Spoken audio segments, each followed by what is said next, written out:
I just wanted to play video games. All right, guys. Today, I want to talk a little bit about the Odyssey. So there's like a few modern, let's say, well, not modern, but there are a few epics, in our storytelling, in our that really speak to like the human experience in a way that is transcendent. There are obviously, we just had Christmas, and every year around Christmas time, I watch the Lord of the Rings trilogy, the extended versions of all three movies. It takes a few days to do because I don't do it all in one sitting, even though I'd like to. And every time I watch it, I take something new away. It's almost like my lived experience affects the way I look at and analyze media as a consequence. And this isn't a video about Lord of the Rings, but it's a good example of a piece of storytelling that is timeless. A lot of modern stories, they're sort of locked in a certain time period. It's actually most of them, and that's limiting because they're gonna be forgotten in a period of time because they don't have that transcendent quality. Lord of the Rings is one of them, and there are definitely older stories. So I'm bringing up the Odyssey because that's a really good example of like a fantastic story. When I was a kid, if there were three things I was really into, like really into, one was dinosaurs, because dinosaurs are awesome when you're a child. The second thing was the solar system and outer space. I loved studying the planets and everything. And the last thing was Greek mythology. I love mythology of all kinds, but Greek mythology was what I, did a lot of reading on, and I liked the stories of Perseus and Hercules and the gods and everything else. And for whatever reason, the Odyssey, or Odysseus, was one of my absolute favorites. And the reason was because I liked the character of Odysseus. He wasn't like, immortal like Achilles or godlike like Hercules. He was just like a really smart guy. Obviously still like favored by the gods, but he had this way of, using his mind to solve problems. I thought it was really cool. It was kind of like how in the in comics, guys like Mr. Fantastic, or in anime, I'm a big fan of JoJo's Bizarre Adventure, which also does the sort of like, every encounter with an enemy is sort of like a game of chess. It's like game of wills and intellect. Anyway, I always liked that story. But one thing I've noticed that Hollywood's been doing for a long time is they disenchant. They take the mystery, the magic, the sacred meaning, and the transcendent wonder and out of the stories. One of the recent example for me anyway, was the film Troy, which I really wanted to be good when I heard it was coming out. I was hoping you would have like the gods, and they would be, because in the Trojan War, the gods were very involved. There was a lot of that going on. And I really wanted that, but they did this thing where they tried to do Troy but realistic. Or at least this is the excuse. They say, "Oh, we're gonna do it realistic," right? And I think that we have this thing in modernity where we are overly concerned with realism, and we put it in a very material terms, and it becomes like a calculated thing. It loses something. It loses something human, and it comes from a place of arrogance, in my opinion, when you presume that modern people were smarter and more informed and more enlightened than ancient people. And I think that's where this comes from. It's like people think that they have a better understanding. They were smarter people than the people who came before us. But if you look at history and you are stoic and you are just seeking the truth of it, they probably were smarter than we are in a lot of ways. And they are probably like better informed, but they lived in a world of where everything was alive, and there was magic, and there was divine intervention and things like this around us that could not be calculated, on some kind of like spreadsheet or document. Like it was meant to be outside of reach because it made the world feel more interesting to us. It was like it felt so large, and it is still very large. I mean, just drive across the country and you'll see how much of it is empty space that no one like ever goes there, right? And I think that we have forgotten that there's still a tremendous amount of mystery here on Earth. I mean, like the oceans, we know barely anything about them, for example. But anyway, I'm digressing quite a bit.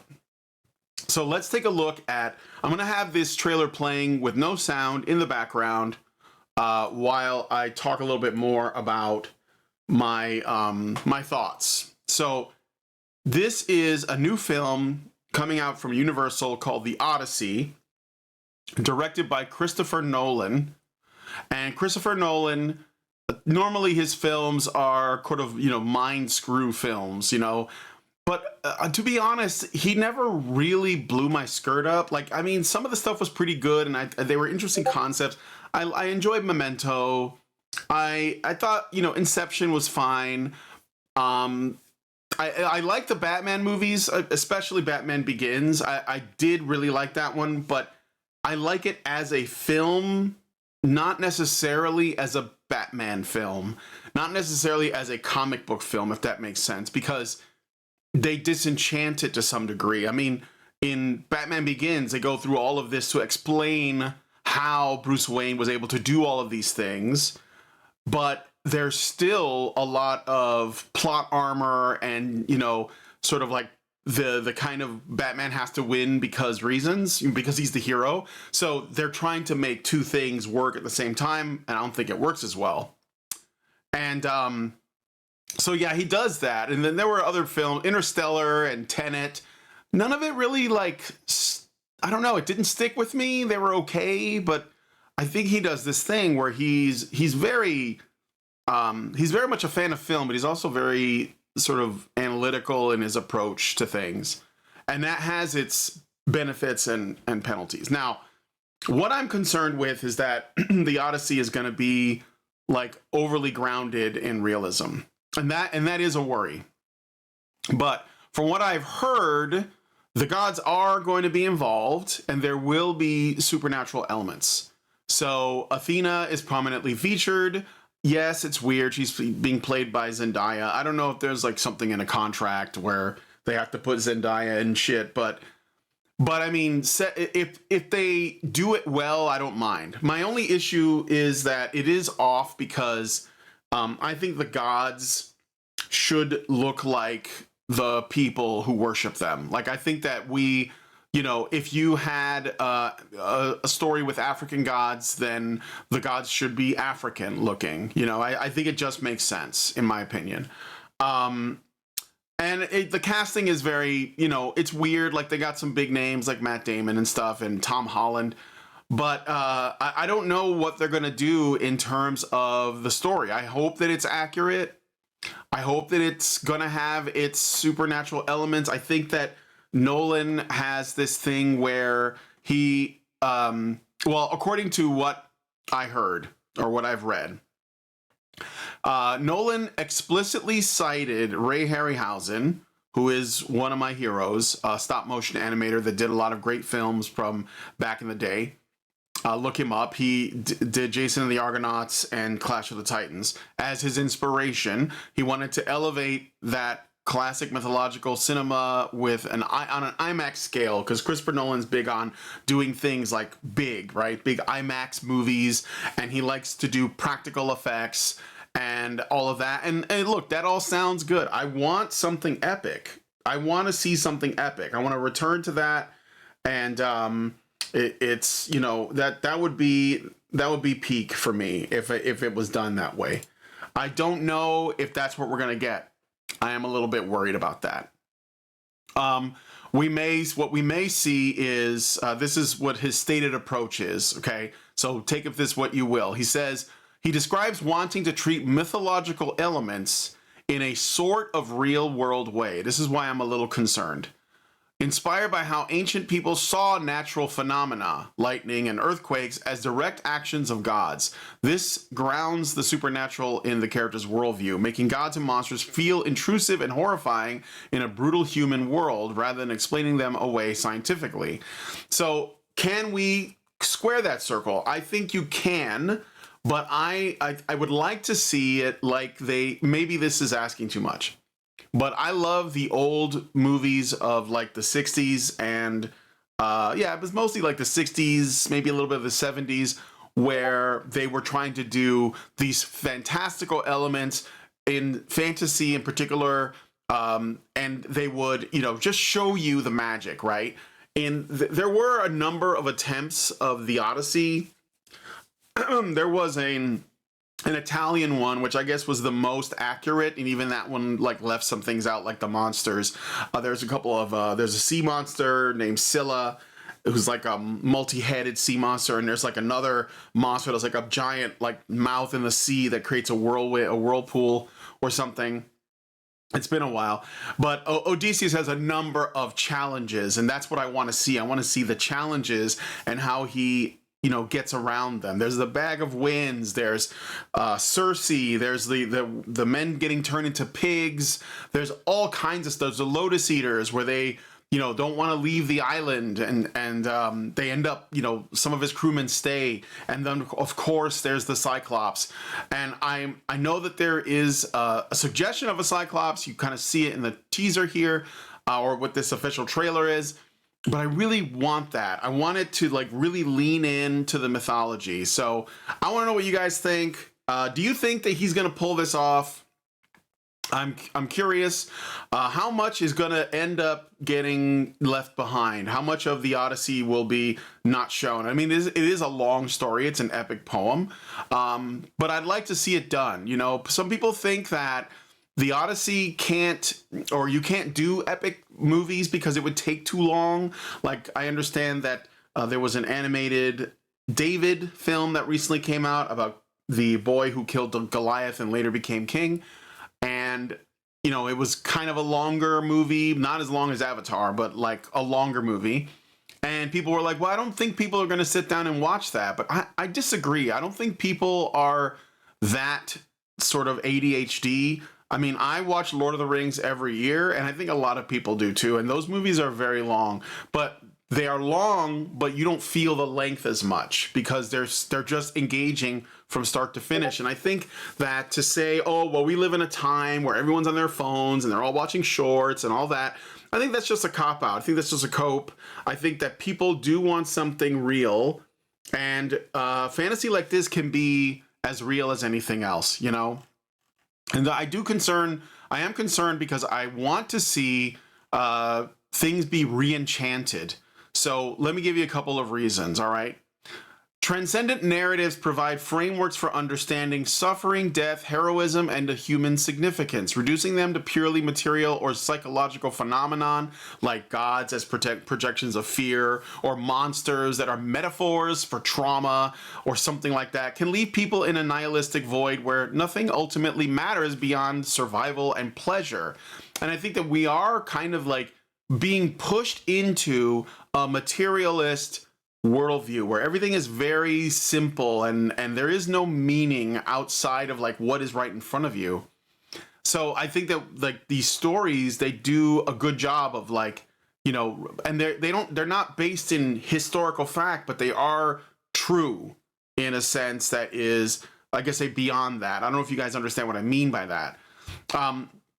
The fantastic evokes a sense of the sublime, something large, mysterious, and overwhelming, rationalizing it away, like explaining miracles as a coincidence, for example, or beauty as simply like, evolutionary adaptation or something very material, shrinks the universe into the merely explicable, eroding the emotional experience of awe that many philosophers like Burke and Kant and psychologists consider essential to human flourishing.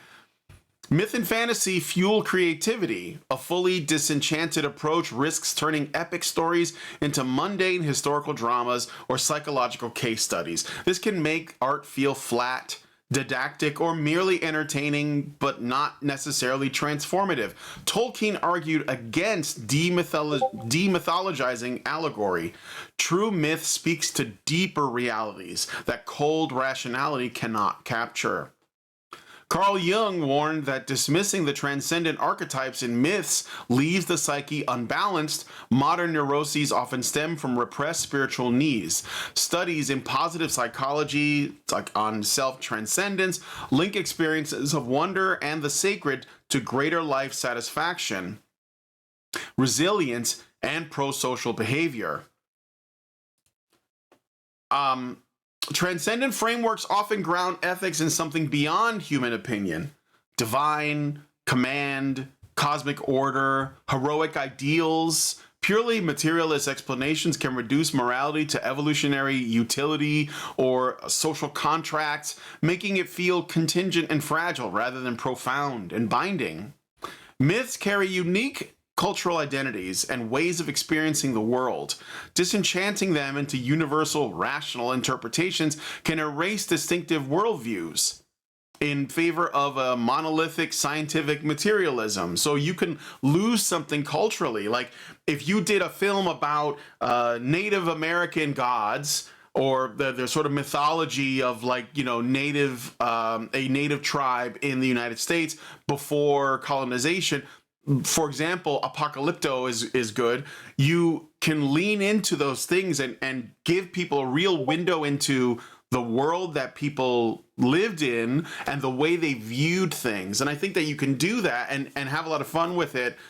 And it gives people a peek, right? It's actually, the ironic thing is these people are very much like concerned with diversity and representation, but their materialist worldview reduces everything to just like base components. So you lose what it means to, you know, experience like Greek mythology or Japanese Shinto mythology or American Indian mythology or Arthurian legend or whatever it is that you want to capture.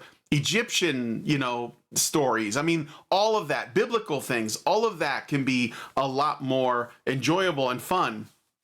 And if you embrace it as it is and make it your mission to like, you know, display that in a universal way, but also it's specific to its own beauty and its own history.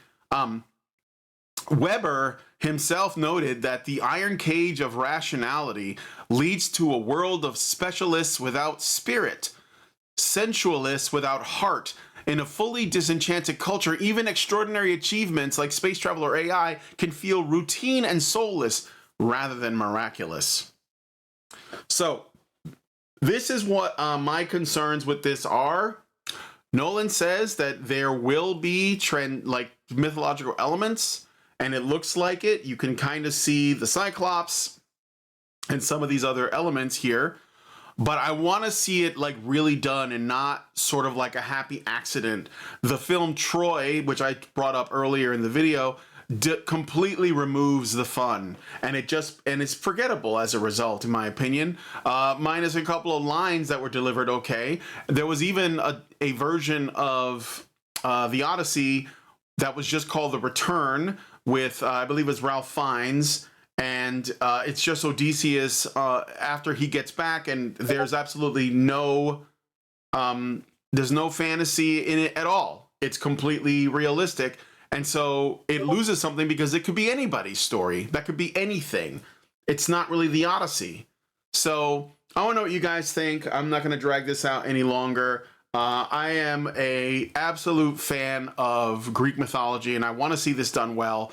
But honestly, my hopes are not that high. I feel like it's just going to be missing something. And I hope that's not true. So maybe you guys know more. I will follow this as it develops. Perhaps it will be better than I think. So let me know what you guys think about this in the comments. Thanks for checking out this video. Give me your thoughts on it, and I'll see you guys in the next one. Long live Vivian. I just wanted to play video games.